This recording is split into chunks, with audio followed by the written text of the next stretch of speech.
All right, ladies and gentlemen, we are live on YouTube. Hello, everybody in the YouTube world. FYI, anybody who's watching us on YouTube, if you're interested in joining on Zoom, we still got plenty of room on the Zoom if you did receive the Zoom link. I'm going to have that up here in just a second, so I am able to watch what's going on. All right. So, hello everybody. Welcome to Mere Christianity Week 3. Just to let folks know, if you've been walking along with us, I had a few people ask. I've had several people like offer in the first class. I said that if you wanted the PowerPoint slides after each session, I'd be happy to send them to you. And I had a few people ask me, to do that, including a request to actually send them in advance. So a few people who I've been sending the PowerPoint slides to. If you've received them in the past, you should have received tonight's PowerPoint slides a few hours ago, earlier today. If anybody else after tonight for the last 3 sessions wants the same, maybe it's going to help you follow along, help you keep notes, whatever it may be. Just shoot me an email, kcoughlin@trinityjoppa.org, and I would be happy to send those out to you so you have them ahead of time. I'm going to say that slower because I don't have a tell you what, here's what I'll do. I'm going to write my email address in the live chat on the YouTube page. If I can learn to type here.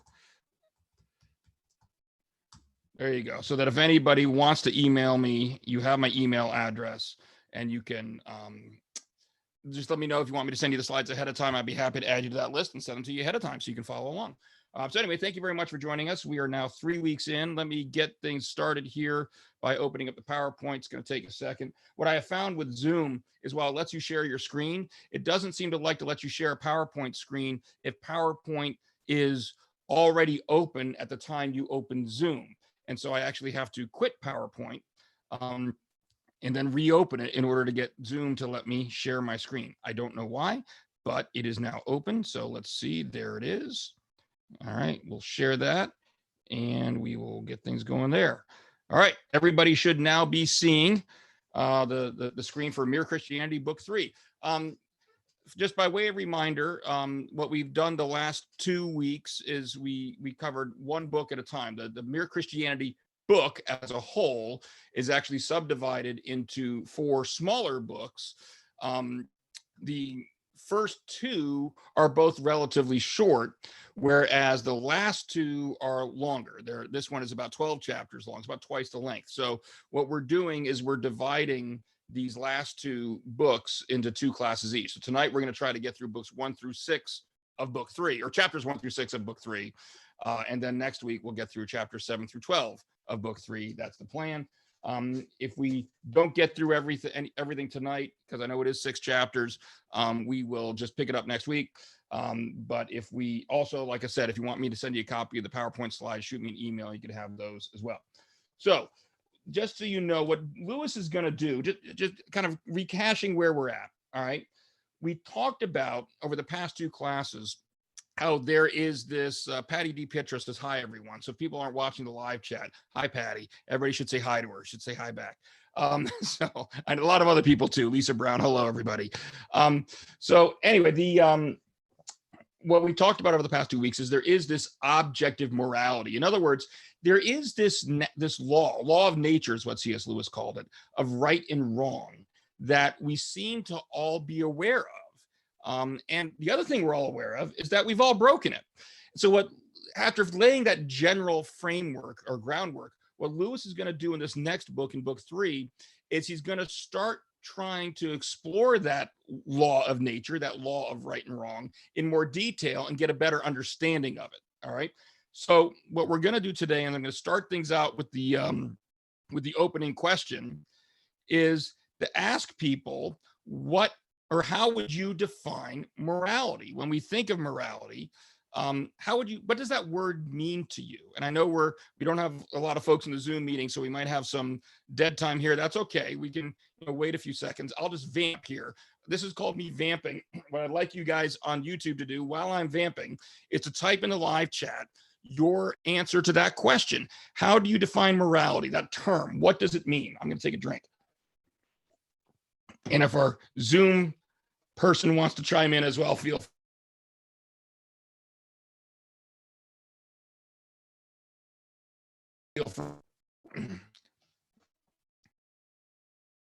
How do you define morality? What does that word mean? It's a word we all use a lot, but what do we mean by it? Do we even know what we mean when we say it? I'm looking at the chat, waiting for the chat. I can only vamp so long or something. Doing the right thing, Barbara Gordon says. I mean, let me ask you a follow-up question on that, Barbara. How do you know what's right? How do you define what the right thing is? I mean, I agree with you. Yeah. Kirk Mavroulis says right and wrong as laid out in the Bible. Kirk's getting to kind of my question that I was what I was asking Barb. Yeah, I mean, we say do the right thing, knowing right from wrong, but we need that's kind of begs the question and moves the question back a step, doesn't it? How do you know what's right and wrong? And as we talked about in especially the first week of this class, we know that in order for right and wrong, those terms to even make sense, they have to come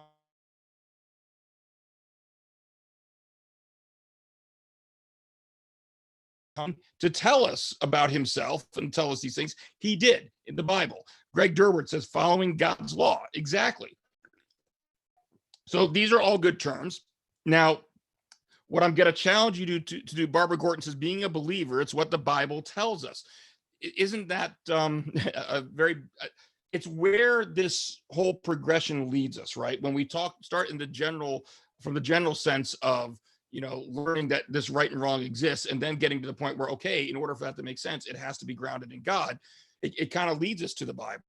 I'm going to present to you some things tonight about believe it or not, you're going to be doing philosophy. You may not have realized it, but if you read Lewis's chapters for tonight ahead of time, he does have a way of kind of talking conversationally, and maybe he didn't realize, because he doesn't use the terms. He doesn't use like the big philosophical terms lots of times. Occasionally he does, but he kind of tries to talk to you people on the level of a lay person. Because remember, for the most part, with one exception we're going to see later tonight, these chapters were all originally part of a radio broadcast. So he was just talking to people. Well, he uses kind of conversational tone, but what he's talking about are things that philosophers kind of have categories for, and how they look at the discussion or having the conversation to discuss what does morality even mean. And from a philosophical standpoint, when we talk about morality, there is a fine distinction between the two, but I'm not going to get into all that right now, between morality and what's called ethics. I might use them interchangeably tonight. But there's two approaches to looking at ethics. Lewis's first chapter we're talking about is called The Three Parts of Morality. And the first two parts he's talking about here, if you didn't follow along, bear with me, because I'm going to try to make it, I'm going to kind of take a different approach to those first two that hopefully will make it a little more clear. These two approaches are very common in philosophy today. The first one is what I'm calling tonight rule ethics. The first way of looking at ethics, looking at morality, is what I like to call rule ethics. There is a bigger term for it. It's called deontological ethics. I didn't put that on the slide because you don't need to know that. Just to keep it simple, think of it in terms of rule ethics. Rule ethics would say that ethics is a set of rules that we ought to follow. And of course, much discussion goes on between philosophers about how we know what rules to follow. In other words, the action itself is what determines when something is right and something is wrong. Certain actions are right, certain actions are wrong, and it's the inherent act itself that determines whether something's right or wrong. An example of this I have on that page is what's called rule utilitarianism, the form of consequentialism. Again, I'm using philosophical terms, don't worry about those. But some of you may have heard of utilitarianism before. In a very general sense, what utilitarianism is, and it was popularized, by John Stuart Mill. Oh my gosh, I'm tired, I'm drawing a blank. But anyway, the idea between utilitarianism is that we look at the consequences of an action. All right. If I'm deciding whether or not I want to take a certain action, I look at what the consequences of the action are going to be. And if the benefits of taking that action outweigh the detriments of taking that action, then it is the right moral action to take. All right. Now, there's a lot of problems with utilitarianism, some of which we'll get into. Tonight that Lewis will actually point out that all these rule ethics systems have problems with. on a practical level, how do you even know what, I mean, you're not God. You can't foresee what all of the consequences of an action are going to be. But also utilitarianism does largely tend to boil down to the end justifies the means. Pretty much anything can be considered a moral act under utilitarianism as long as it happens to lead to good consequences. But don't worry too much about that. I'm just using that as an example of that's the first type of ethics that Lewis is talking about.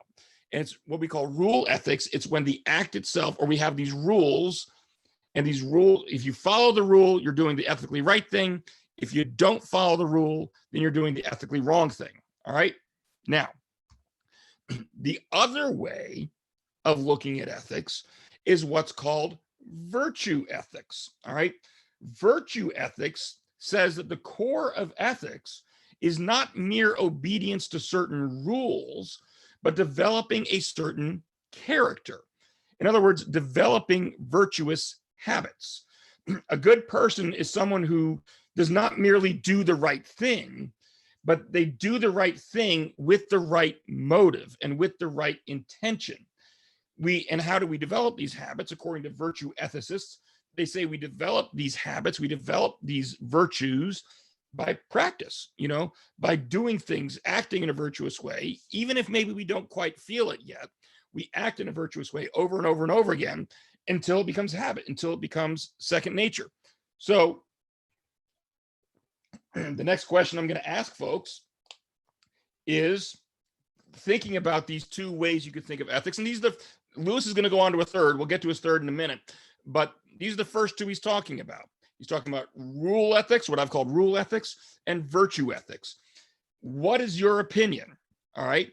When you think about what it means to be doing the right thing, or to be moral or to be immoral, do you think that it's a set of rules, that obeying the rules is what makes an act right or wrong?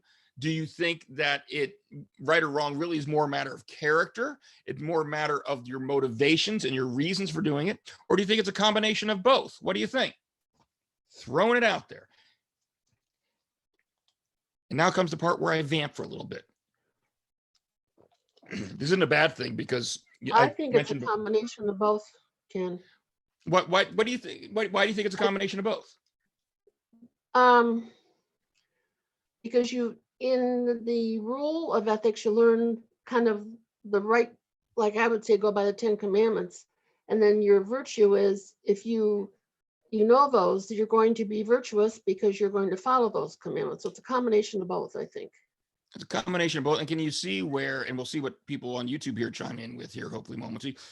Lindy Lessner says, rule ethics leads to virtue ethics. Lindsay, that's actually what I was about to say. I'm glad you chimed in on that right at the moment. And that's building on what Gene said. Before I elaborate too much, let me see if anybody else wants to chime in, because I don't want to cut anybody off. Yeah, you can. One thing that, let's see, Lisa Brown, doing what is right, even if it goes against your natural instinct, a sense of ought. Virtue ethicists, all right, people who believe in virtue ethics, what they'll say is, remember what I said about how do you develop these virtues? Well, you develop these virtues allegedly by practicing them, right? Even when, as Lisa's saying, even when it's against your instinct, even when it's against what you feel, you still do it. And you act in that way. And over time, according to virtue ethicists, you're going to start developing a character so those things start to feel more instinctively right. Greg Derwitz says both. It starts with God's law, the rules, then the spirit of the law, love one another. I like how you put that, Greg, because does anything I'm saying right now sound at all familiar with anything Jesus ever said? I mean, if you think about the way that he interacted with the religious leaders of his day, if we were to classify them under one of these categories, they'd very much be under the rule ethics category, don't you think? And yet what he was saying is that's not far enough. All right. You're given these rules for a reason, and you've got to develop virtues. What God wants is virtuous people. 2med 831 says, I don't think you can have ethical behavior unless you have personal virtual character first. You can fake it for a while, but eventually it can't sustain itself.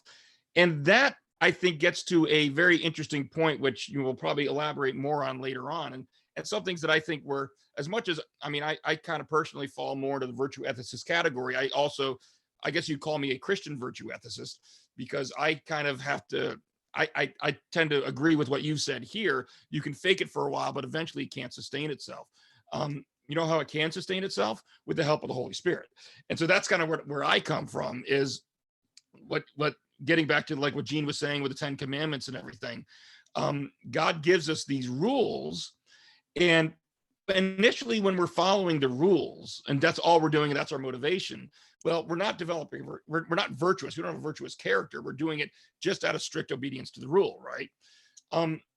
But with the Spirit's help, if we genuinely ask for the Spirit's help, then we're going to be able to continue to practice these this behavior, and God can shape us, and God can mold our character so that we do eventually become more and more like Christ throughout our lives, right? We develop more of a virtuous character. All right. So getting on with Lewis here, and this is how Lewis is an analogy that he's giving to explain these first two types of ethics. All right. This is rule ethics and virtue ethics. He doesn't use those terms, obviously, but philosophers do. Well, again, philosophers will say deontological ethics, but it's rule ethics. All right, and here's what Lewis says. He says, there are two ways in which the human machine goes wrong. One is when human individuals drift apart from one another, or else collide with one another and do one another damage. Sorry, there's a typo there. By cheating or bullying. All right. The other is when things go wrong inside the individual, when different parts of him, his different faculties and desires and so on, either drift apart or interfere with one another. You can get the idea plain if you think of us as a fleet of ships sailing in formation. The voyage will be a success only, in the first place, if the ships do not collide and get in one another's way. And secondly, if each ship is seaworthy and has her engines in good order. But there's one thing we have not yet taken into account. We have not asked where the fleet is trying to get us. However well the fleet sailed, the voyage would be a failure if it were meant to reach New York and actually arrived at Calcutta. Morality then seems to be concerned with three things. Firstly, with fair play and harmony between individuals. Secondly, with what might be called tidying up or harmonizing the things inside each individual. Thirdly, with the general purpose of human life as a whole, what man was made for. All right. So what Lewis is saying here, if you follow the analogy, is that we've got two ways that morality or that people can go wrong. One is we have the set of rules about how we're supposed to treat other people. It's external, right? And if we don't obey those rules and we don't treat people nicely and our actions are wrong, then that's one way people can go wrong. Another way people can go wrong is by not having the right inner workings, right? Not having the right inner character, the inner virtue, all right? But then he says there's a third way that the whole human endeavor can go wrong. And that gets into matters of purpose, all right? If we don't acknowledge the correct destination, the correct goal, the correct purpose that this whole life is about, then even if we have the other two things going for us, which I guess we can question whether that's even possible, but even if we had the other two things going for us, we're not heading for the right place. And so there's an ethical problem there, a moral problem there with not acknowledging purpose. Now, I will tell you, when I first read Mere Christianity and I got to this part, because I've been studying philosophy for a while. For those of you who don't know, I was a lawyer for 21 years.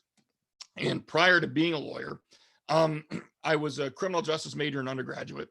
And I had a double minor. I was a legal studies minor, and I was also a philosophy minor, because everybody always told me that, studying philosophy can actually help you make you a better lawyer. Well, it's not that you're standing in a courtroom quoting Immanuel Kant, but the essence of philosophy is that it helps you think logically. That's what it's all about. As a matter of fact, you actually have to take a symbolic logic course as a philosophy major or minor. And so in that way, it kind of carried over into being an attorney. But when I first read this, I kind of questioned Lewis on that third one, because I'm a big fan of ethics. If I ever get excited tonight, you'll know why. I know my wife jokes with me because, she and my daughter have their things that they do for fun. And she, and whenever I even jokingly make fun of them, she'll say, you know what, you read philosophy for fun, so you're even weirder. And she's kind of right in that. I gotta give her that. But I first read this and I was like, is that third category really an ethical category? I mean, I can see how rule ethics, virtue ethics certainly fall under ethics. And I certainly agree that discussing and having a right mind of the purpose of life is important, but is it an ethical question? And Lewis goes on to explain why he thinks it is an ethical question. And he starts out like this. He said, first of all, he says, you may have noticed that modern people are nearly always thinking about the first thing, the rules, and obeying the rules, and forgetting about the other two. What is the good of drawing up on paper rules for social behavior if we know that, in fact, our greed, cowardice, ill temper, and self-conceit are going to prevent us from keeping them? As long as men are twisters or bullies, they will find some way of carrying on the old game under the new system. So even if you change things up, we're going to find some ways to cheat the system. And this gets back to what 2 Med 831 was saying. You can fake it for a while, but eventually it can't sustain itself, right? Lewis is saying you can set up all these rules you want under part one, but what's the point of having all these rules if we know we're not going to be able to obey them? All right. But then he goes on and he says, but I do not think we can stop there either, meaning after step two. He says, yeah, we got to obey rules. Yeah, we got to develop a virtuous character. But he says, I don't think we can stop there. We are getting to the point at which different beliefs about the universe lead to different behavior. All right. I'm not going to get political here, but you remember, after every election, it seems there's a slogan that goes around social media: elections have consequences. Well, you might say here the slogan is beliefs have consequences. All right. Worldviews have consequences. What you think about the ultimate purpose, and this is why Lewis says this is an ethical question, because what you think about our purpose, what you think about the meaning of life, all right, has consequences. What you think about value, about people, all this has consequences. Now, let's be clear here for a second so people don't misunderstand, because what a lot of people will do is they'll hear a Christian apologist like myself start saying this, and they'll say, Ken, are you saying that atheists can't behave in a moral way, that just because someone's an atheist, they're automatically going to go out and do a bunch of immoral things? I am not saying that. I think it's up for debate whether Lewis is saying that. I am not saying that. You can certainly be an atheist, not believe in God, and your personal moral code will be all right by human standards, not by God's standards, but by human standards. All right. I think, who was it? William Lane Craig, through his Reasonable Faith is his ministry. And he did a video a little while ago asking, it was an animated thing, can atheists be moral, behave morally? And he had this little person, there's a cat stuck in a tree, and Joe Atheist walks up, sees the cat stuck in the tree, and rescues the cat out of the tree. And it says, see, there you have definitive proof that atheists can behave in a moral way. Sure, they can engage in looking at the rule ethics perspective. They can do things that are the morally right things to do. What they can't do is they can't provide that foundation. Remember, we talked about in week one, is that where does morality come from? Where does right and wrong come from? And atheists can't adequately answer that question because they don't have anything above themselves. They don't have something transcendent, i.e. God, where to put it. So I'm not saying that atheists can never behave morally. What I am saying, though, is that certain worldviews logically allow people to go to certain destinations. It doesn't mean everyone's going to go to that destination, but the worldview allows it, and it's consistent. Whatever that destination may be, it's consistent with the worldview. And sometimes certain worldviews, certain opinions about reality have led to absolutely devastating consequences. I'll give you an example in a second. All right. And so that is why I think Lewis is saying that this third aspect is an ethical aspect, because what we think as far as the destination, what we think of our purpose, what we think of meaning, it can have devastating ethical consequences. All right. The example I promised I would give, and my German is not good, so I'm probably going to butcher the pronunciation of this. Um, it's called Lebenswertes Leben. All right, somebody who speaks German. Well, if you're on YouTube, you can't. I mean, you can't type up the pronunciation to tell me what how much I'm butchering it. But I'm sure somebody might be watching that speaks German better than I do. Greg Derwert probably speaks German better than I do. I bet you can pronounce it better than me. But that's yeah, that's the best I can do. But what it translates to is life that is unworthy of being lived. All right. This was a philosophy that started to take hold in the late 19th century amongst German scholars. All right. And during the first part of the 20th century, during the Weimar, and I'm probably butchering that too, sorry, Republic from 1919 to 1933, what you started to see is German medical professionals started to actually question the Hippocratic Oath, at first do no harm. And they just started to think that there might be some lives that aren't worth living. All right. The way this started to emerge was as I put right to life movement. I should have put right to die movement. I don't know why I put that. Sorry for that typo there as well.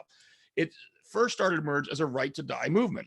All right. The idea that, someone wanted to, for euthanasia to end their own life, that they should have the right to do it. That's how it first began. But what we started to see, and again, late 19th, early 20th century in Germany, here's a couple of examples. Ernst Haeckel, he was a biologist and a social Darwinist, and he wrote in 1899 that euthanasia not only is an act of mercy that removes suffering, but it is also economically prudent in that it prevents wasting resources on the sufferer. So he started to say that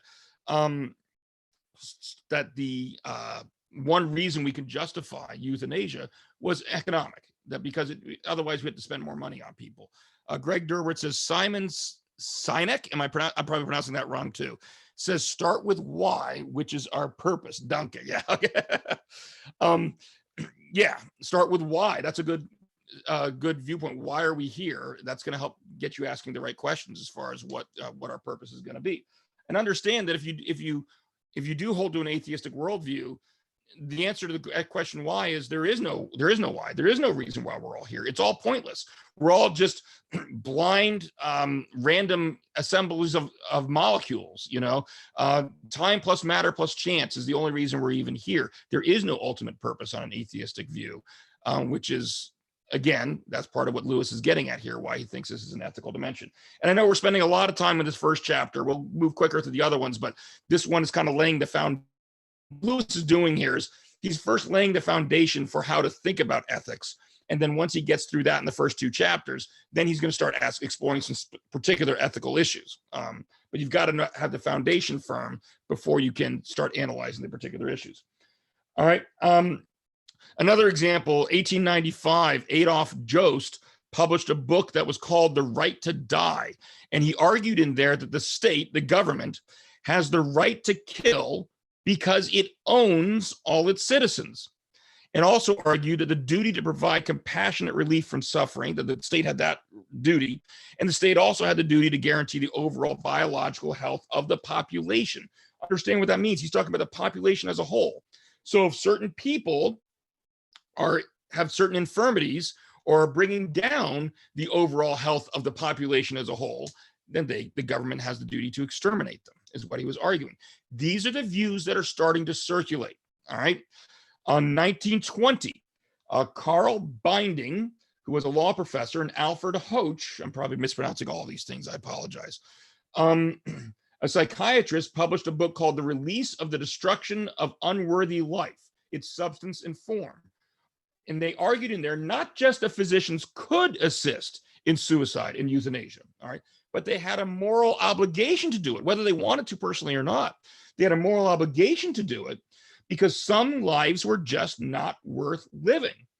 They argued that human beings are no longer protected by law when their lives are unworthy. And when they defined what lives were unworthy, they included not just the terminally ill, but also anyone who is disabled, deformed, or mentally ill. They included all of these things, all right?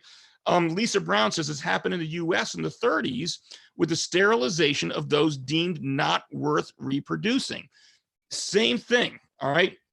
What we saw here was a worldview gradually developing that accepted this, that human life does not have inherent value, that some people have more of a right to life than other people do. Now, we all know what happened in Germany after all of this, right? Is it all that surprising that when this worldview was permeating, that it logically and progressively led to that destination? All right. Greg Derwitz says Joseph would have killed everyone with coronavirus to keep it from spreading. Yes, exactly. I agree with you. He absolutely would have. Good way to keep it timely with what we're going through right now. That's the philosophy. And so a lot of people look at, Nazi Germany, World War II, and think that this was just some sudden thing. It wasn't. It developed over, 30, 40 years prior to that, 50 years prior to this, starting into scholarly circles and then carrying over to the medical profession. And it was all based on worldview, on purpose, on the destination, all these big questions. And this is why Lewis is saying that this is an ethical question. It's a third element of ethics, is purpose, is destination. Because if you go wrong there, it's going to lead you potentially really wrong. It could. All right. Lisa Brown says also the Nazi T4 program. Yeah. So do you see how worldviews have consequences? Our most fundamental beliefs about value and purpose have consequences. So the big picture of morality needs to include these questions. And that's the point Lewis is trying to make here. That's kind of chapter 1. I know it can be kind of confusing. And so hopefully that cleared it up a little bit about what Lewis's 3 points were. All right. Rule ethics, virtue ethics, what we might call big picture, purpose, direction. All right. 2 Med 831 says all these start with an incorrected premise. We are not owned by the state, the government, or even ourselves. We are the Lord's and made for his purpose. Absolutely. And do you see there how Christianity can answer these questions of purpose? All right. We have an answer for it. Atheism can't. I mean, and when you're talking about atheism, like I said, ultimately, there is no ultimate goal. There is no ultimate purpose. So pretty much anything's going to be able to logically flow from that. If you have no purpose, if there is no ultimate morality, then there's really no way to say anything is right or wrong. That doesn't mean every single person is going to go wrong. Or I should say, we're all going to go wrong. That's a theological issue we might get into a little bit later. But it doesn't mean everyone's going to go, Nazi Germany wrong. But it does mean that the philosophy of Nazi Germany was a natural outworking and a permitted outworking of the worldview from which it was born. All right. That's Lewis's first chapter. In his second chapter, what he does, he actually wants to elaborate on the foundation for ethics. And this second chapter actually was not one of his talks. All right. Whereas we mentioned before that this was all originally presented as a radio presentation, a series of radio lectures. This one was not. It's just that when he was putting it into book form, Lewis wanted to elaborate on this a little bit more. And so he added this chapter on the Cardinal Virtues. All right. Now, what he says here is that some people think of morality summarized by 7 virtues. All right. And of course, here we're talking virtue ethics primarily. If you didn't catch it the first time, if you read through Lewis, he does seem to emphasize virtue ethics more than rule ethics, although he does talk about, like we kind of did in our earlier discussion, about them being interrelated in some way, shape, or form. But the purpose of the rules is to develop the virtues. I think would be a fair presentation of what Lewis is saying here. Now, these 7 cardinal virtues, all right, are divided into 3, which are called the theological virtues, which are things only Christians know, and which are not the subject of this chapter, all right, and 4 cardinal virtues. All right, so 7 virtues total, 3 theological, 4 cardinal. And the cardinal ones, he calls them that because these are, not he didn't coin the term, but what they are is they're allegedly virtues that all civilized people are going to recognize, all right? And they're these: prudence, temperance, justice, and fortitude, all right? Prudence, temperance, justice, and fortitude, all right? What does he mean by these? What are these? What's his definition of these things? All right, and keep in mind, these virtues, Lewis didn't come up with these. He's just explaining them to people here. Prudence means practical common sense, taking the trouble to think out what you are doing and what is likely to come of it. Look before you leap, right? That's what's meant by prudence, is you're not just acting rashly, you make informed decisions, and think through what the consequences are going to be, what's likely to come out of it before you decide on what you want to do. All right. Temperance is going the right length and no further. Now, he spends a lot of time talking about drinking alcohol. Now, this is one we talked about where, Lewis captions this book, Mere Christianity. Who's joining us tonight? Obviously, we're a Lutheran church. Trinity is. Lutherans typically do not have an issue with drinking alcohol as long as it's done within the virtue of temperance. Obviously, some other Christian traditions don't believe in drinking alcohol. So to this extent, Lewis is just sharing his personal beliefs, but he does kind of step outside the realms of mere Christianity here in that particular illustration. But it's an illustration a lot of people are familiar with, the term temperance being used in conjunction with it. And the idea being is that to consume alcohol in a temperate way with temperance means you know when to stop. All right. You consume what is safe for you to consume, and you don't overdo it. You go the right distance. You don't go any further. But the most important point I think he makes about temperance is we've got to understand that the virtue of temperance applies to far more things than just that. Pretty much anything, all right, that you engage in, that you are making the center of your life and letting control you other than, God being the center of your life. When you do that, you're being intemperate, all right? And we can see it, obviously. The obvious examples are whether it be drinking, gambling. We see people do all that and they go to excess. Gambling's another issue. I'm not going to go into my views on that. But but anything. He gives the example, I think, of someone playing golf, right? Is there anything morally wrong with playing golf? Well, no, not per se.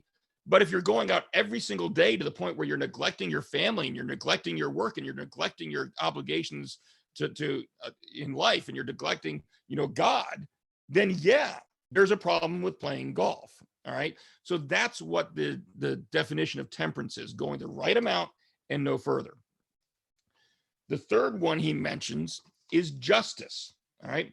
Justice is the old name for everything we should now call fairness. It includes honesty, give and take, truthfulness, keeping promises, and all that side of life. Lewis is going to come back to this one when we get to the chapter on marriage, which hopefully we'll have time to get to tonight. And the last one he mentions is fortitude. All right. Fortitude includes both kinds of courage: the kind that faces danger, as well as the kind that sticks it under pain. You cannot practice any of the other virtues very long without bringing this one into play. All right. Here's what Lewis means by that. All right. This is how he gives an example to discuss how fortitude relates to the other three cardinal virtues. And he says there's a difference between doing some particular just or temperate action and being a just or temperate man. Someone who is not a good tennis player may now and then make a good shot. What you mean by a good player is a man whose eye and muscles and nerves have been so trained by making innumerable good shots that they can now be relied on. Before I move on to the next slide, I got to tell a quick story to illustrate this. It really does illustrate this point. So when I was in high school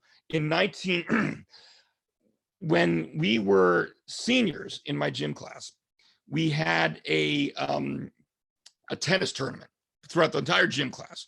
Now, there's something you need to understand about me in tennis. I'm horrible, okay? I am not a good tennis player. It's amazing. I actually own a tennis racket, but I couldn't hit a broadside of a barn, and I wasn't any better back then. I'm probably actually maybe a little better back then, but not much. And it was doubles tennis. It was myself and a partner, and he was equally horrible. We were absolutely terrible. Through the entire tennis section of our PE class, all right, we won one match and only one match. But wouldn't you know it, that match was the last match of the year, and it was against the team that was in first place. I don't know how we did it, but we won that one match. So technically we were bragging after that we were the final champions of the high school gym class tennis tournament because we beat the champs, and that was the last game. So we were out of there. Does that mean just because I happened to luck out and hit a few good shots in that particular match that I was a good tennis player? No, because I didn't have any of the habits. I didn't have any of the skills to hit those shots on a regular and a reliable basis. All right. Sounds like virtue ethics, right? That's the connection Lewis is making. And he goes on to say this: a man who perseveres in doing just actions gets in the end a certain quality of character. Now, it is that quality rather than the particular actions which we mean when we talk of a virtue. So just like practicing tennis makes you a better tennis player, practicing virtue makes you a more virtuous person, according to Lewis. All right. And I kind of spoiled the question at the bottom of this page. And if anybody wants to answer it, go ahead. But I kind of already answered it. What that we talked about at the beginning of this class is Lewis describing here. He's talking about virtue ethics, isn't he? Developing virtues. All right. So Lewis goes on to explain, this is what I talked about earlier, said we were going to get to. What is the problem with rule ethics? What is the fundamental problem with saying reality is nothing more than obedience to a certain set of rules? That it's the action itself that determines whether something's right or wrong. It has nothing to do with your character or the motivation behind it. Well, he says, if we thought only of the particular actions, we might encourage three wrong ideas. Number one, we might think that provided you did the right thing, it did not matter how or why you did it. Number two, we might think that God wanted simply obedience to a set of rules where he really wants people of a particular sort. And number three, we might think that the virtues were necessary only for this present life. Unless anybody confuses what he's talking about with that last point, he explains, now it is quite true that there will probably be no occasion for just or courageous acts in the next world, but there will be every occasion for being the sort of people that we can become only as the result of doing such acts here. All right. So let me ask you a question. I'm going to go back to the previous slide. Since I spoiled the last question, I'm going to add one in here that's not on the slides and ask you to reflect on those three things there, where he says if we were to focus solely on the action, these are the dangers that we might fall into, and ask you just which, if any of them, particularly stands out to you personally that you would find to be maybe, or do you even agree with him? Maybe you completely disagree with Lewis entirely here. All right. And you don't think that he's got it right at all. And if you think he's completely wrong, let me know that in the comments or here on Zoom. If you think he's got it completely wrong, but if there's one in particular that you find to be kind of standing out the most as far as, yeah, this is the biggest problem with just looking at it as obedience to certain rules, which one is it and why?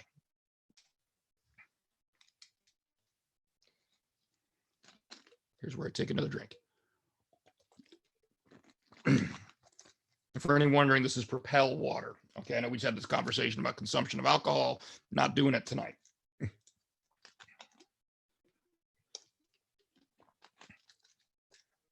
What do you think, folks? I know I saw when the slide came up, so I know it's been more than 20 to 30 seconds on YouTube here. Somebody's got to give me a comment. What stands out to you and why? What do you think would be particularly dangerous? Or do you think any of them are particularly dangerous? Do you think Lewis has it completely wrong here?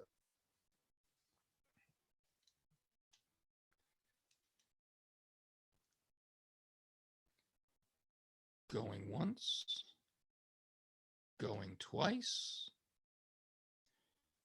And if you're typing something, keep typing it. I'll keep an eye on the chat and I'll come back to it.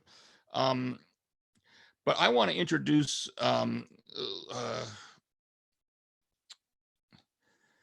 Lisa Brown says we have free will. There's something behind the choice we make. Yeah. And we're going to get to some scripture here a little bit later in the class that hits on that too. Greg Durward says he's getting at how free will enters into our actions. Because does God care about your heart? Does he care about the motivation behind what you're doing?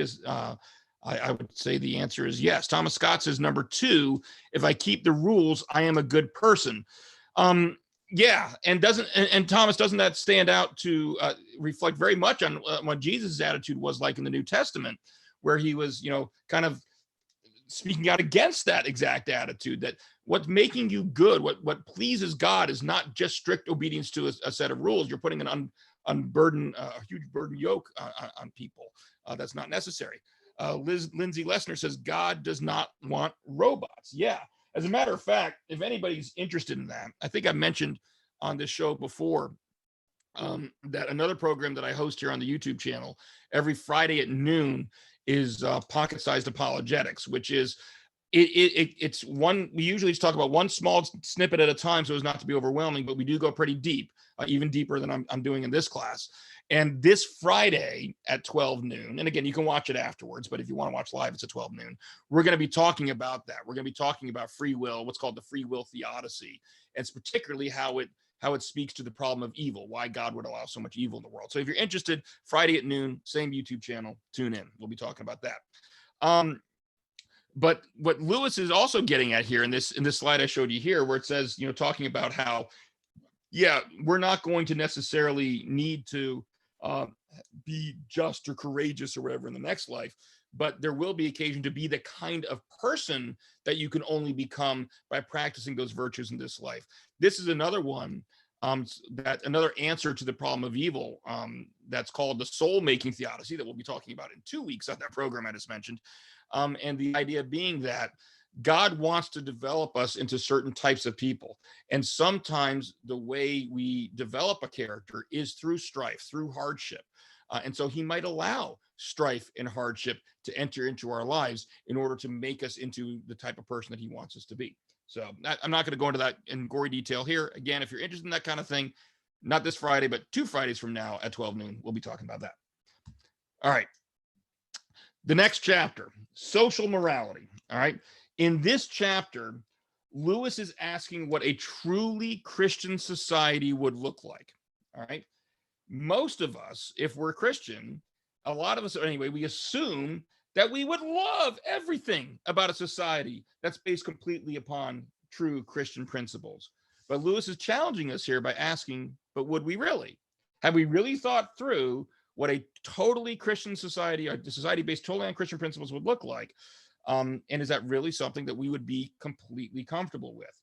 And what he advances, his argument is this. He says, each of us would like some bits of it, but I am afraid very few of us would like the whole thing. That is just what one would expect if Christianity is the total plan for the human machine. We have all departed from that total plan in different ways. In other words, we've all sinned. All right. And each of us wants to make out that his own modification of the original plan is the plan itself. Everyone is attracted by bits of it and wants to pick out those bits and leave the rest. And he's going to go on to give an example of that in just a second, but to kind of explain what he means by that we see this with people reading the Bible. All right. I taught a class this time last summer, on cracking open the hard parts of the Bible. And we tackled head on some of the passages that give people problems. And part of the reason I emphasize the importance of that is because, now I'm forgetting who this quote is from. If anybody in the comment section knows, please let me know. But the quote is, it takes a whole Bible to make a whole Christian. What we tend to do, human nature, is we want to pick out those parts that make us feel comfortable, and we want to ignore those parts that don't. Or what a lot of pastors, preachers are doing nowadays, unfortunately far more than they should, is they're going to try to pick out certain verses out of context that fit what they want their theology to be, and then they ignore the surrounding context, or they ignore those passages that don't. And so what Lewis is saying here, from an ethical standpoint, we do the same thing, is that God lays out certain ethics, certain virtues, certain expectations, and we all fall short of them. So if we're honest with ourselves, according to Lewis, and you can challenge him on this if you want, might be an interesting conversation to have. But what he's saying is, all of us, if we're honest with ourselves, there would be certain things that God would want to have in place in a perfectly Christian society here on earth that we wouldn't be comfortable with because of our sinful nature, because we have all sinned. Now he gives an example. He gives a few, I think, of the chapter, but one in particular is charity. And this, remember, we talked earlier about the 7 virtues, 3 theological and 4 cardinal virtues. Charity is actually one of the theological virtues. I don't remember if Lewis actually explicitly said that in this chapter, but it is. All right. And he says, charity, giving to the poor, is an essential part of Christian morality. If our charities do not at all pinch or hamper us, I should say they are too small. There ought to be things we should like to do and cannot do because our charities expenditures excludes them. All right. And the point I put here is our giving should be sacrificial giving. And just to reflect on, you don't have to answer this, but this is a reflection question. Is your giving truly a sacrifice? Well, I shouldn't say you don't have to answer it. Answer it to yourself, though. You don't have to put it in the comments section. I remember, I want to say it was Pastor Jay. If he's watching and I'm misquoting you, and you don't want to take credit for it, then you can let me know. But it was a sermon by our pastor, Pastor Jay, I want to say about a year ago, where he was talking about tithing. And there is this, a lot of Christian churches, denominations, what have you, will still adhere to the 10% tithing rule, almost like a hard and fast rule. You have to give 10%. And what he was suggesting is the one problem with thinking that way is for some people, 10% means nothing. They won't even feel it. For other people, 10% is everything, and it's huge. The point of giving is it's supposed to be sacrificial giving. You should feel it. All right. It should be a sacrifice. That's why we call it sacrificial giving. If you don't feel it, then you're not doing it right. All right. That's what Lewis is saying. And that's what I'm remembering from that sermon that I took away. Lisa Brown says, we all exercise selective morality, whether we like to admit it or not. Yeah. That's the point that Lewis was making there, that if we're all honest with ourselves, we, and you know, and psychologists will tell you the same thing. I mean, they've done a number of studies which will show that people will tend to excuse behavior in themselves that they will condemn in others. You know, when we do something, we'll see one person, somebody doing something, and we'll say, oh, they're wrong, they shouldn't do that. But then if we're caught doing the exact same thing, there's always a reason, there's always an explanation, there's always an excuse for it. Kirk Mavroulis says, last church I was a part of was big on forgiveness / loving neighbor, but little obedience in purity. A friend who was a premarital counselor told me 80% of the couples were already living together. Yeah, and matter of fact, we'll get to that when we get the chapter on marriage. I don't know, Kirk, if you read ahead or not, but you know, Lewis talks about that as well. But I think what the main takeaway, and look, and I've mentioned this class, there's things that Lewis has said that I don't agree with, obviously, and I explained why. So I don't agree with every fine point that he's making, but I think he does make, you know, big picture, a lot of good big picture points. And what I think the big picture, the big takeaway we get from a lot of what he said so far and what we've covered tonight is the interrelationship of these rules and the virtues, all right? That we don't obey rules for the sake of just obeying rules, all right? But if we obey the rules, it helps develop a virtuous character in us. So there is a function for the rules. And if we don't acknowledge that, how can we be surprised if our congregations don't adopt Christian virtues if they don't practice Christian virtues, you know? So there is a relationship between them. All right. He moves on. He continues to talk about charity here. And what he says is, for many of us, the great obstacle to charity lies not in our luxurious living or desire for more money, but in our fear of insecurity. And I put at the bottom there the point, seeking so much security based in our own resources and not based on God is another way we attempt to rely on our own power and not upon him. Look, here's the way I look at it. We're a church, right? I don't know how many people here watching are on, you know, church boards, church ministry teams, whatever it may be.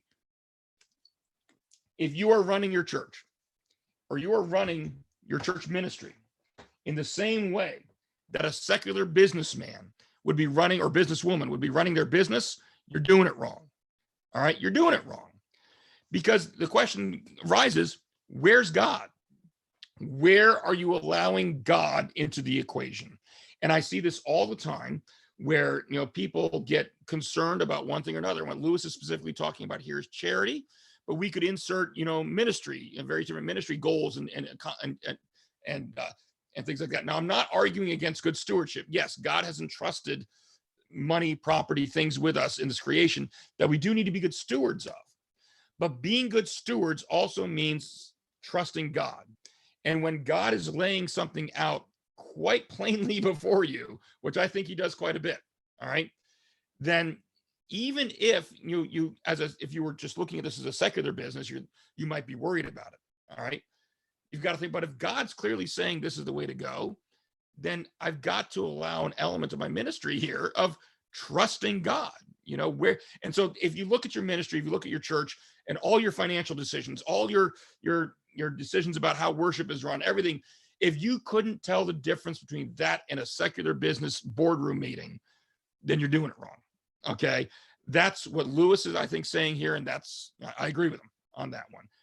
God, this isn't a secular business. We are the body of Christ. So where's Christ? All right. Christ, when we're talking about the business of the church, Christ can't just be in the prayers we give at the beginning and at the end of the meeting. He's got to be there throughout the meeting. All right. If that makes sense. All right. I'm off my soapbox now. Moving on to the next chapter still the same chapter. Sorry. Social morality, last slide on this chapter. And Lewis addressing the question, how do you approach the question of Christian morality? And what he says here is most of us are not really approaching the subject in order to find out what Christianity says. We are approaching it in the hope of finding support from Christianity for the views of our own party. You can insert political party in there. You can insert personal preferences in there.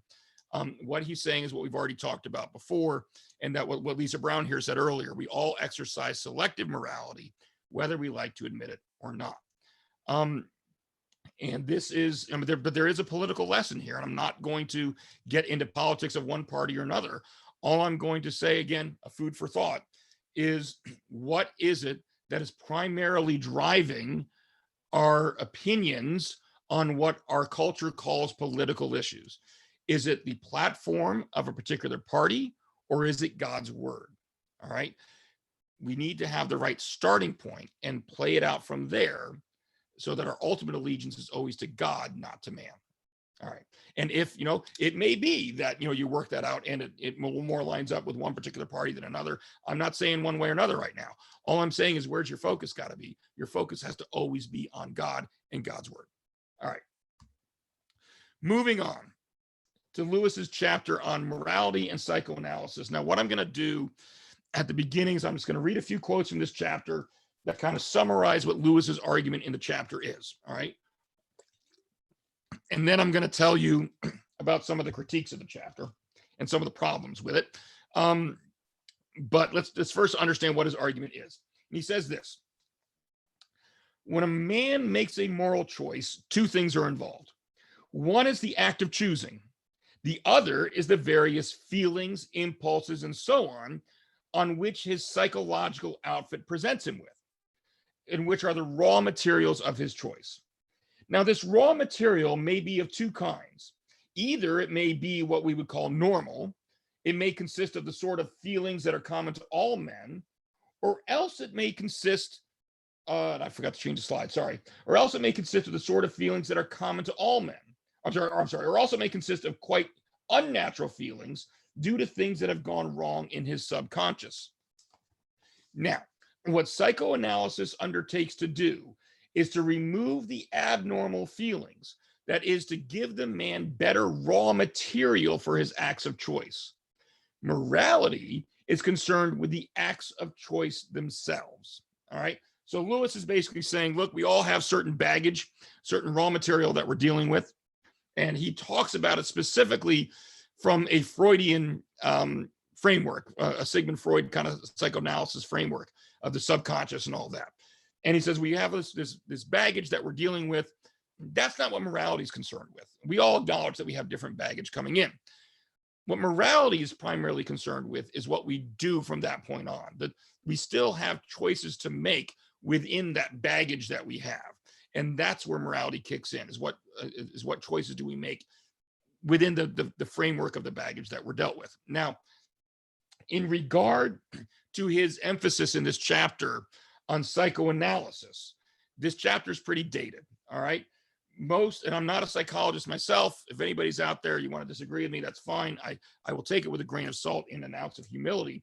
But it's my understanding that most of Freud's opinions about the subconscious and things like that, and the way he played that out, are not widely accepted anymore today. All right. There's some ideas that obviously people do agree with Freud on, but on the whole, they don't really reject, or they don't really accept his overall methodology anymore.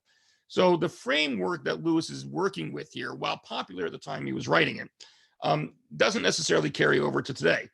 That being said, there are some general principles he's making here that do still carry over. And so we have some exercises here. Get ready to comment because I'm going to ask you some questions. These next 2 slides, or next 3 slides, are not going to work unless people are commenting. All right. So number 1, I want you to think about this question. What does it mean for a choice to be truly free? Right? Is a choice still free if your options are limited? All right. In other words, let me get the next slide will explain what I mean by that even better. If people, while I'm talking about this, want to comment on the live chat or whatever, feel free. But here's how to visualize it. All right. Suppose you come upon a T intersection so that your only options are to turn left or right. You can't go straight. All right. Is your decision as to which way to turn still a free one? What do you think?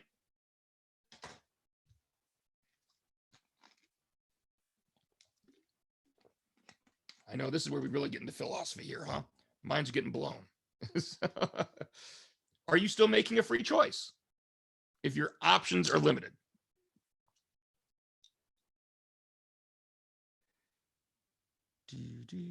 I can sing the Jeopardy theme. I know it's frustrating. We're waiting for people to catch up with us here. And then I know even after you hear the questions, you then gotta type up your answers or whatever. But please, somebody chime in. Thomas Scott says, as long as not turning at all is a choice. Kirk Mavrula says, yes, you still get to choose between the 2 or to stay put. Barbara Gorton says you can go back where you came from. Lisa Brown says, given the choices at hand, yes. Greg Durbert says, yes, that is still free. All right. Let me change the scenario a little bit and say, what if there is no intersection and the roadway just goes straight? Now is your decision as to which way to go when you only have one path ahead of you. Is it still a free one? What do you think? Taking out the T intersection. This is what my philosophy professor used to do with me in college all the time. They love this. This is basically, you are now experiencing what it's like to be in a philosophy class in college. Okay. It's like the professor sets up some of these ridiculous examples. I mean, these are actually realistic, but far more ridiculous examples, and just throws them out to the class, doesn't tell them what they think, the professor that is, and just lets the class get going on them. All right. So welcome to Philosophy 101 a la C.S. Lewis and Ken Coughlin. One straight roadway, no intersection. You still have a free choice. Lisa Brown says to go or not go at all. Thomas Scott said yes for the same reasons given. Yeah, you guys were kind of getting at this even with the T intersection example, that you still have a free choice.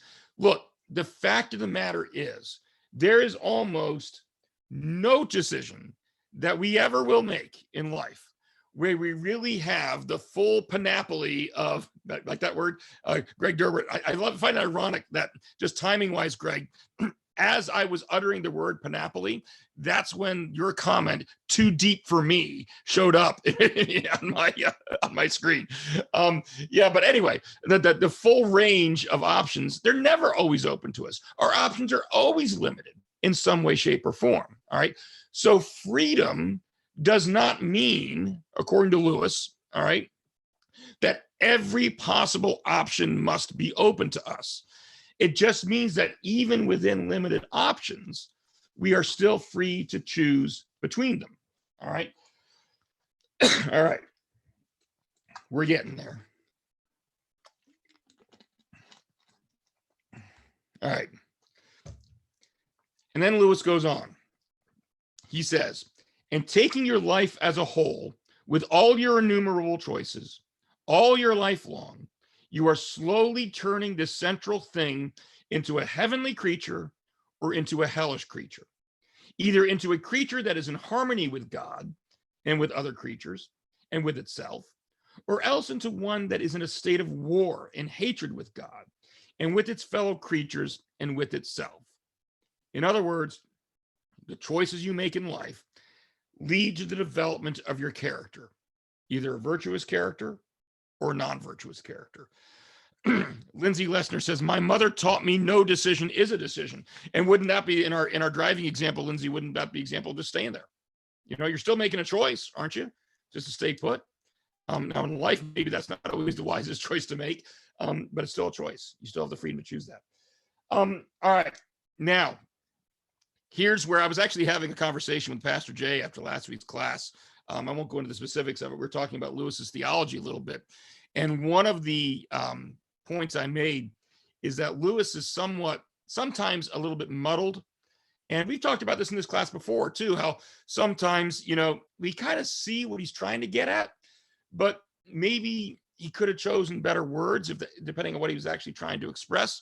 And this is one of those examples. And I have a question to ask you about the way he expressed that last thought. All right.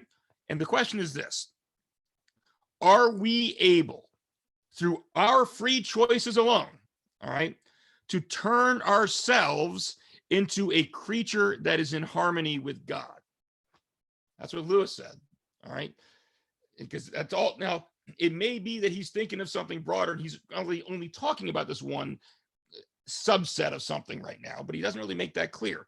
So my question for you is I don't want to spoil it. Okay, I'm going to spoil the answer if I say it that way. Are we able, through just our free choices of our own will, our own efforts, maybe that gave it away too much too, I don't know, to turn ourselves into a creature that is in harmony with God? Is that possible? Of course, there's a hint by the scripture at the bottom of the page there too.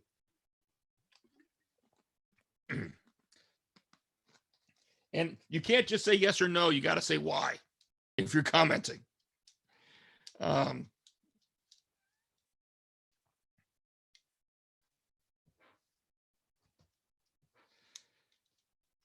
by saying why, you can't just like quote the scripture that I've already got on the screen. Maybe you can, whatever.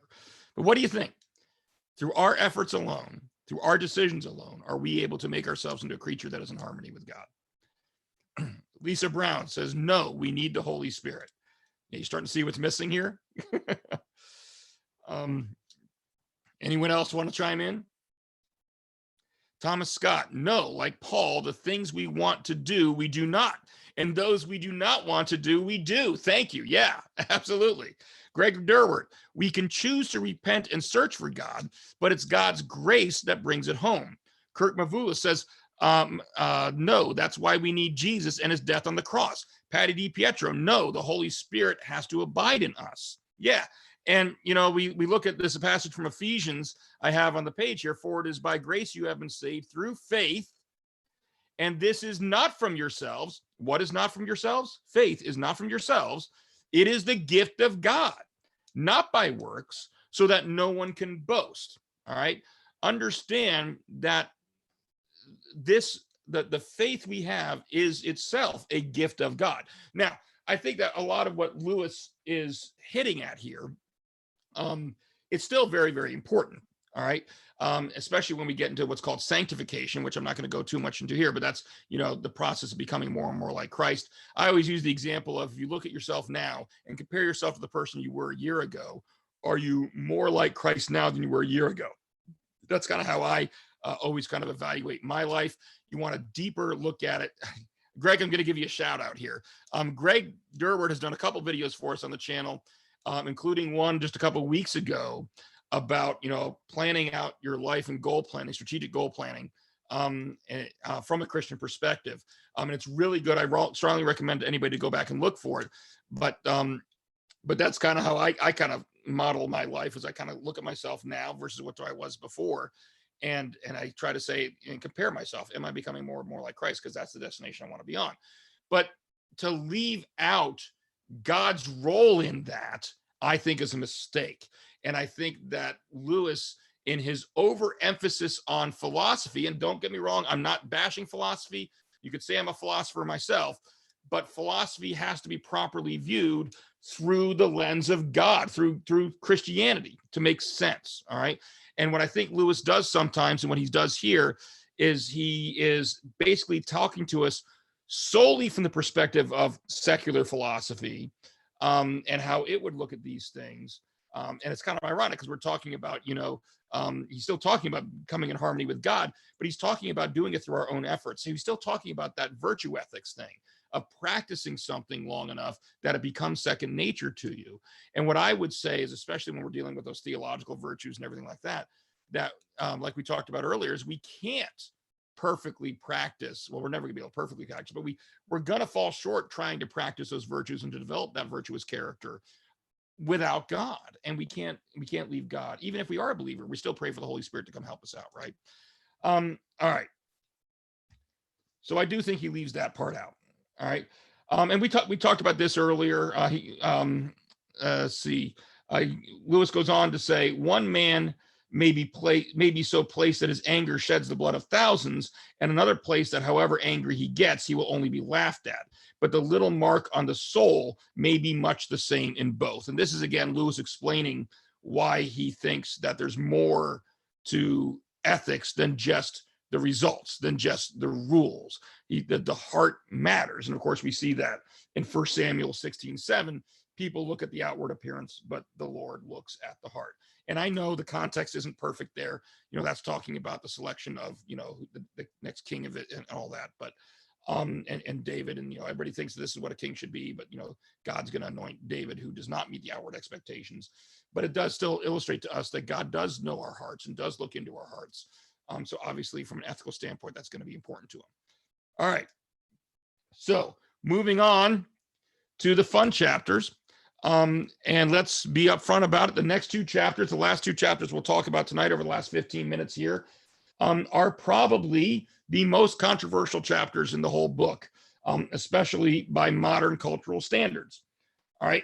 In these next two chapters, Lewis explains how the Christian virtue of chastity applies to Christian sexual morality, as well as his understanding of what marriage means in a Christian context.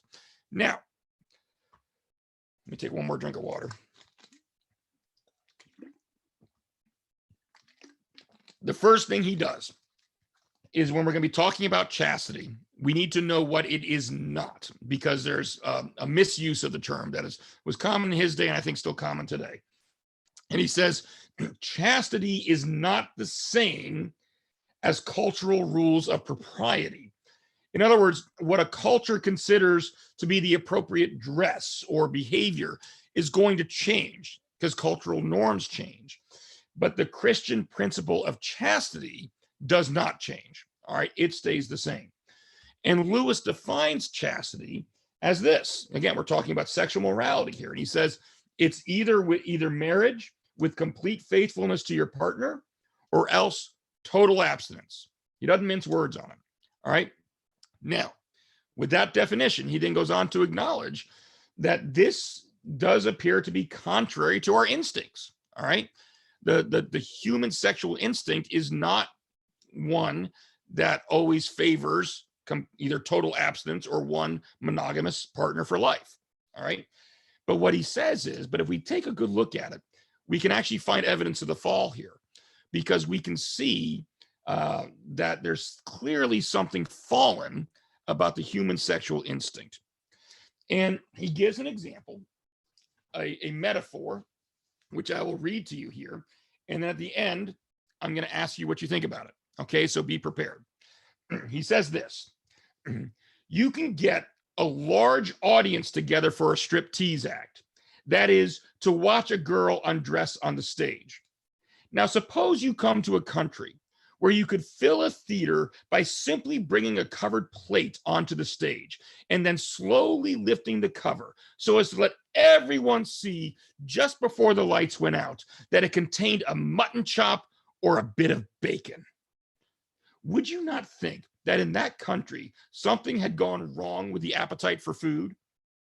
And would not anyone who had grown up in a different world think there was something equally queer about the state of the sex instinct among us? All right. And I forgot to change the slide to the rest of the quote, but there it is. All right.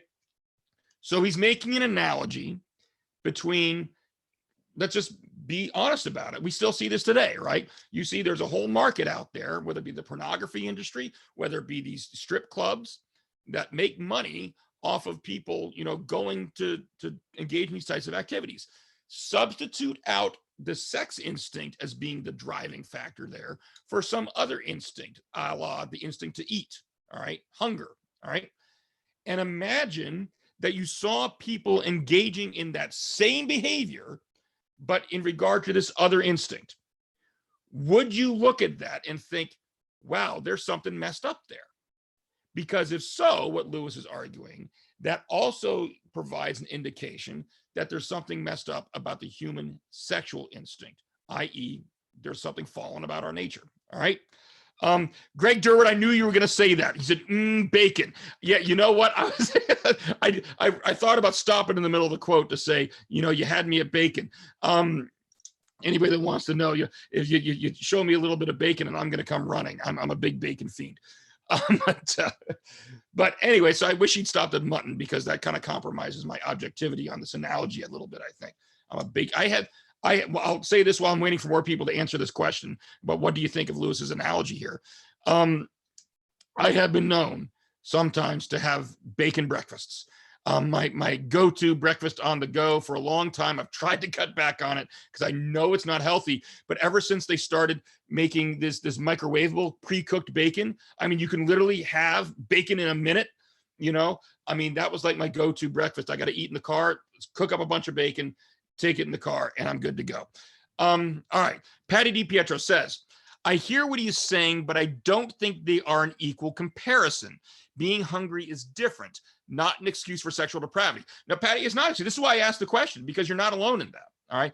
This is why, I can see that people have come down on both sides of this one. And there are plenty of people who don't think that the analogy quite holds true. But that's why I want to know. I'm curious what people think. Other people here may think it does hold true. Anybody else have a comment on it? As far as whether or not you think that Lewis's point here, but does he prove his point? Anyone else? Going once. Going twice. All right. Again, if you're still typing, keep typing, put the comment in there. I'm going to move on to what Lewis's next point is about Christian sexual morality. And what he's talking about next, he says this. He's talking about the idea that people think of, well, I'll just read it. How about that? He says this. He says, modern people are always saying sex is nothing to be ashamed of. They may mean two things. They may mean there's nothing to be ashamed of in the fact that the human race reproduces itself in a certain way, nor in the fact that it gives pleasure. If they mean that, they're right. Christianity says the same. It is not the thing nor the pleasure that is the trouble. If anyone says that sex in itself is bad, Christianity contradicts him at once. But of course, when people say sex is nothing to be ashamed of, they may mean the state into which the sexual instinct has now got is nothing to be ashamed of. If they mean that, I think they are wrong. There's nothing to be ashamed of in enjoying your food. There would be everything to be ashamed of if half the world made food the main interest of their lives and spent their time looking at pictures of food and dribbling and smacking their lips. Thomas Scott here says there can be a food addiction. Yes. There can be sex addictions too, people would say. Greg Durward says anything can be a false idol. And Greg, maybe you're somewhat prophetic because you didn't know what I was going to be reading there. Maybe you did. But I think that's kind of what Lewis is getting at with the end of that last quote there.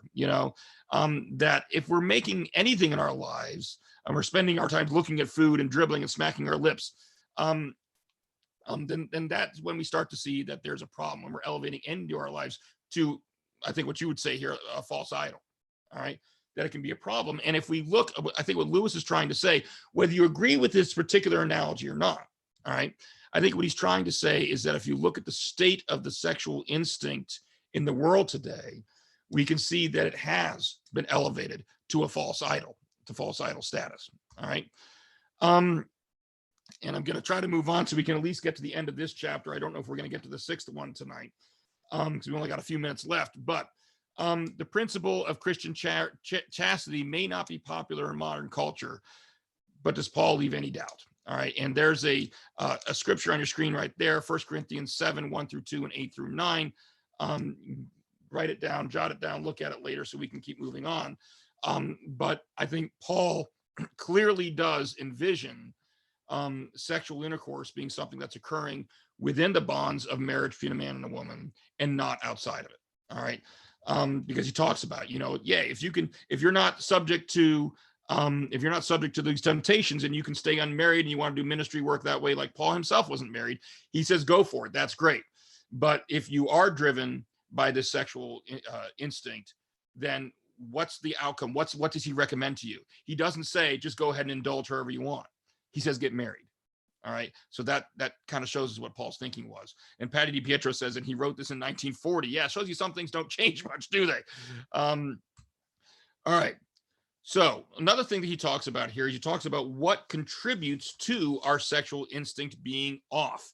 And what he says here, and he's going to come back to this in a minute, he says there are people who want to keep our sex instinct inflamed in order to make money out of us.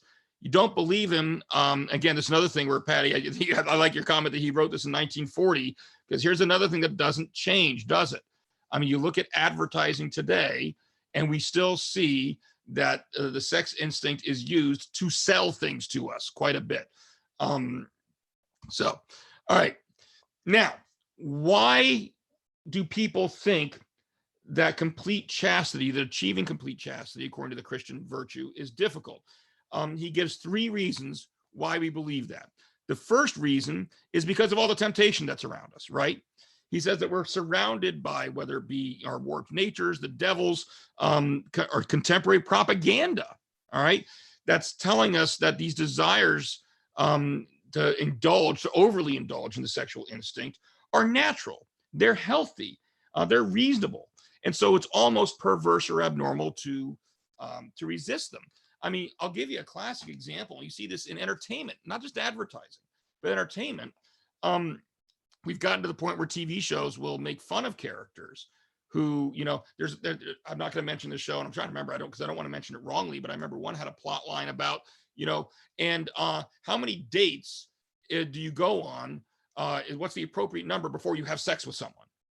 And that was the starting foundation of it. The idea that the answer may be until you're married was never even considered as an option. That would be ridiculed as an option. And that's what we're allowing to entertain ourselves as a culture, things like that. And so that's one reason why Lewis says, all the way back in 1940, that people may find this idea of Christian chastity being distasteful or unachievable. Another reason he talks about is many people are deterred from seriously attempting Christian chastity because they think before trying it that it's impossible to achieve. Is that a reason? And he goes on to ask, is that a reason to reject it? I mean, think about it. Is it possible to completely suppress your irrational anger? I mean, we've all had times when we have lashed out at things we probably shouldn't have lashed out on. Is it possible to have 100% success in your entire life and never give in to irrational anger? I only know one person who did that, and he walked this earth a couple thousand years ago and died on the cross for us, right? It's not possible. Does the fact that it's not possible to perfectly achieve that mean that we shouldn't even try? That we should just indulge our anger whenever we want, all right? So that's kind of what Lewis says there. That's not a reason for not even trying to practice Christian chastity. And the last thing he says is people often misunderstand what psychology teaches about repressions. A repressed desire or thought is one which has been thrust into the subconscious, when resisting a conscious desire, he's not dealing with a repression, nor is he in the least danger of creating a repression. We don't have time to, it's 8:30 now, so we don't have time to go into gory detail about that. I will tell you the last slide I was going to ask you was this, about what do you think of Lewis's 3 reasons, and does one stand out to you more than others, and why? We won't go into all of that now because, like I said, we're out of time. I will vamp for a little bit if anybody has any last minute questions. What we'll do, we only got through the first 5 chapters. We will get to the chapter on Christian marriage next week.